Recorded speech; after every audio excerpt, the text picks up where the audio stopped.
Assalamualaikum warahmatullahi wabarakatuh. Salam sejahtera untuk kita semua.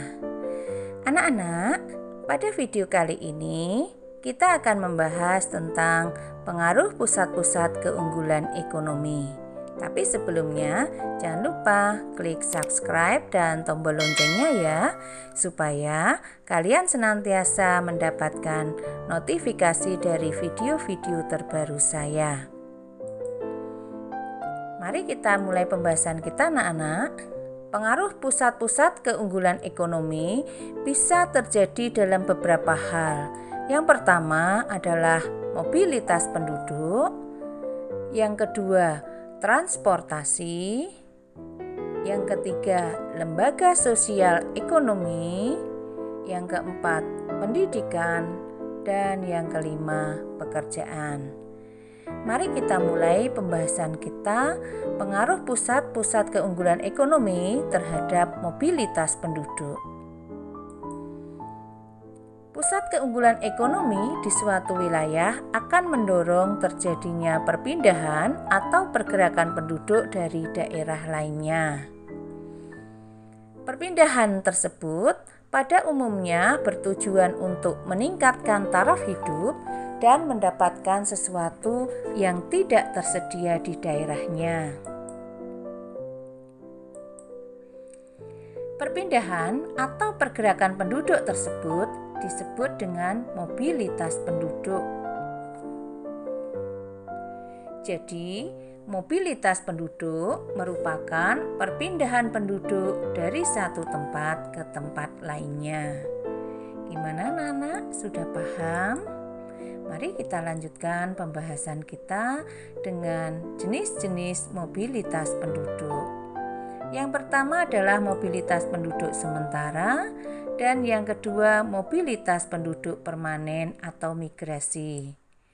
Mobilitas penduduk sementara dibedakan menjadi dua, yaitu mobilitas komutasi atau melaju ulang-alik, yaitu perpindahan penduduk yang sifatnya sementara pada hari yang sama. Dan yang kedua sirkulasi, yaitu mobilitas penduduk sementara, ada juga yang melakukannya dengan menginap di tempat tujuan atau sering disebut mobilitas non-permanen musiman. Mobilitas penduduk permanen atau migrasi dibedakan menjadi dua. Yang pertama migrasi internal dan yang kedua migrasi eksternal. Migrasi internal adalah perpindahan penduduk dari satu tempat ke tempat lainnya dalam satu negara. Terdiri dari transmigrasi dan urbanisasi. Transmigrasi merupakan perpindahan penduduk dari daerah yang padat penduduknya ke daerah yang jarang penduduknya. Sedangkan urbanisasi, perpindahan penduduk dari desa ke kota atau dari kota kecil ke kota besar. Migrasi eksternal atau migrasi internasional adalah perpindahan penduduk antar negara, terdiri dari imigrasi dan emigrasi. Imigrasi adalah perpindahan penduduk dari luar negeri ke dalam negeri, sedangkan emigrasi perpindahan penduduk dari dalam negeri ke luar negeri. Kita akan melanjutkan dengan contoh pengaruh pusat keunggulan terhadap mobilitas penduduk anak-anak. Nah, coba kalian lihat pada tayangan ini. Ini adalah Tembagapura di Papua. Ya. Pada awalnya, Papua itu merupakan daerah yang masih banyak hutan belantara atau daerah yang lebat dengan hutan belantara, hutan hujan tropisnya. Kemudian karena dibangunnya PT Freeport yang mengelola pertambangan tembaga, emas, perak di Papua, maka terjadi mobilitas penduduk ya. Mobilitas penduduk ini perpindahan penduduk dari daerah lain menuju wilayah Papua. Maka saat ini Papua yang semula hutan sudah banyak berdiri pusat-pusat pertokoan, pemukiman, terutama di kawasan Kuala Kencana yang merupakan kawasan pusat pemukiman para pekerja dari PT Freeport. Nah, itu contoh pengaruh pusat keunggulan terhadap mobilitas penduduk anak-anak. Kita lanjutkan lagi. Berikutnya anak-anak, pengaruh pusat keunggulan terhadap transportasi. Mengapa pusat keunggulan berpengaruh terhadap transportasi? Pembangunan pusat-pusat keunggulan ekonomi akan mendorong dibangunnya fasilitas transportasi guna memudahkan pergerakan orang maupun barang. Contoh sarana transportasi jalan, bandara, pelabuhan, kapal laut, kereta api, dan pesawat.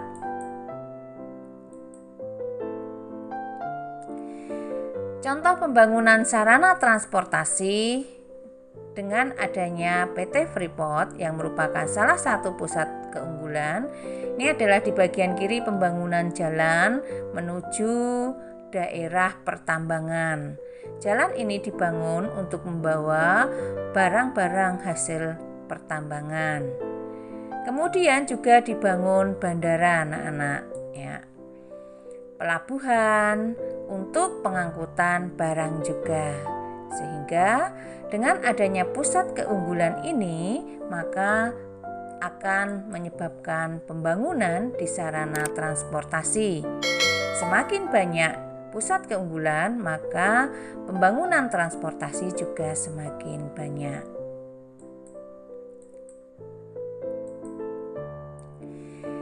Pengaruh pusat keunggulan ekonomi yang ketiga adalah terhadap lembaga sosial ekonomi.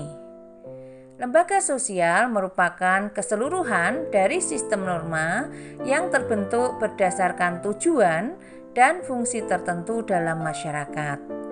Di dalam kehidupan masyarakat akan terlihat berbagai macam lembaga sosial yang ada, seperti lembaga pendidikan, keluarga, politik, dan ekonomi.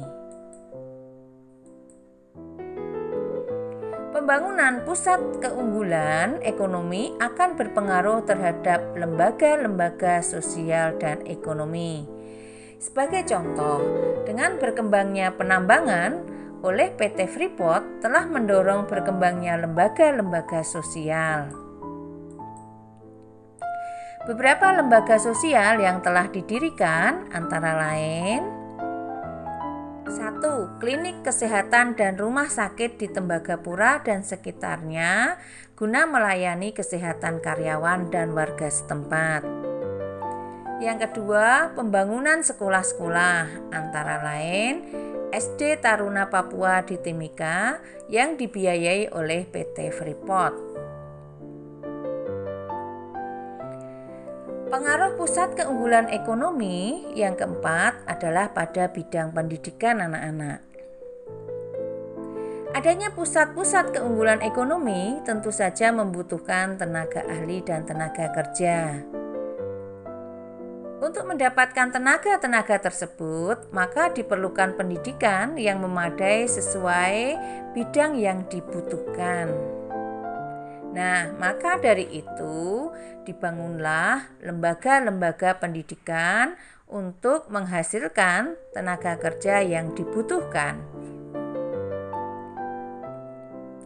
Contoh, PT Freeport pada tahun 2003 mendirikan institut pendidikan yang diberi nama Institut Pertambangan Nemangkawi (IPN).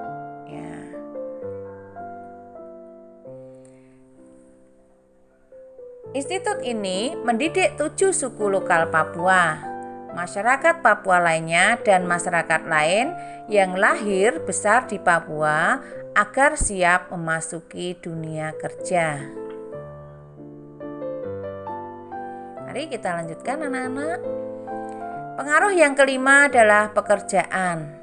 Pusat-pusat keunggulan ekonomi yang semakin banyak, maka akan berdampak pada peningkatan produksi barang dalam negeri.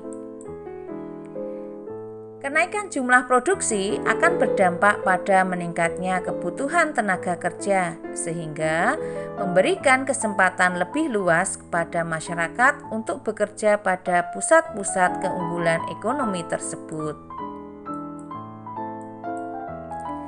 Contoh, PT Freeport tahun 2017 menyerap tenaga kerja 33.452. Terdiri dari tenaga kerja asli Papua sebesar 25,15%,